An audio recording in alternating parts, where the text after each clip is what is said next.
சனிக்கிழமை காலையிலேருந்து விலாக் எடுக்க ஸ்டார்ட் பண்ணிட்டேங்க. காலையில் எந்திரிச்சதும் தலைக்கு குளிச்சுட்டு சாமியெல்லாம் கும்பிட்டு விளக்கு போட்டுக்கலாம் அப்படின்னு சொல்லிட்டு தான் பக்கத்தில் பார்த்தீங்கன்னா செம்பருத்தி பூச்செடியில் ஒரு 4, 5 பூ வந்து டெய்லியும் பூத்துருங்க.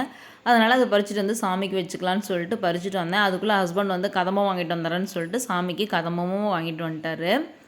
கதம்பம்லாம் கட் பண்ணி எல்லா சாமிங்களுக்கும் வச்சுட்டு நானும் சாமி கும்பிட்டுட்டு ஆஃபீஸ்க்கு வேறு கிளம்பணுங்க. இன்றைக்கி லஞ்சுக்கு என்ன ப்ரிப்பேர் பண்ணியிருந்தேன் அப்படின்னு பார்த்தீங்கன்னா, சனிக்கிழமை அப்படின்னாலே முருங்கைக்காய் சாம்பார், ஒரு பொரியல் வச்சு தயிரோடு விட்டுருவாங்க. ரசம் இருந்துச்சுன்னா அதை வந்து எடுத்துகிட்டு போய்க்குவேன்.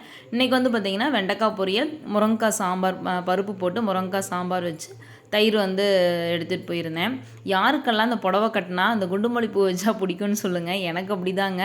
நான் வந்துட்டு ரெகுலராக வந்து இங்கே ஒரு கடையில் வந்து வாங்குவோம் பூ. சரி, அதனால் வந்துட்டு டெய்லி ஒரு 20 ரூபாய்க்கு பார்த்திங்கன்னா நல்லா நெருக்கமாக கட்டி கொடுத்துருவாங்க. அதனால் சாரீ கட்டினாவே பூ இல்லாமல் போகிறதில்ல. அதனால் சாரீ கட்டினதும் பூ வாங்கிட்டு வந்து வச்சுட்டேன். யாருக்கெல்லாம் இப்படி பிடிக்கும்னு சொல்லிட்டு மறக்காமல் கமெண்ட்டில் சொல்லுங்கள்.